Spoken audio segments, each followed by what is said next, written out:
وعلیکم السلام. ملګری نو خبر نه یم.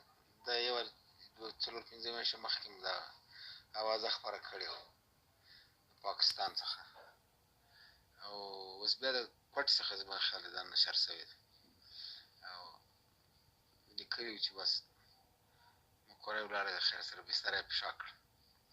تر اوسه خو ښه یم. اوس مې دا روژه ماته مې وکړې، شنې چای راته پرتې دي، د کلي څه کشمش راته راوړي دي، ډېر خوندور دي، ورته ناست یم خورم یې. مرګی خو ستا خیر، ټول به مرو، خو دوی لږ زما په خیال مخکې له مخکې اوازه اچولې. دا نو د دوی کار دی، د خپل فیسبوک پاڼه به مشهوره کوي. قربان دې شم، زه جوړ او روغ یم. اوس مې روژه ماته کړله او چای څښم. خیر و خیرات. قربان دې شم.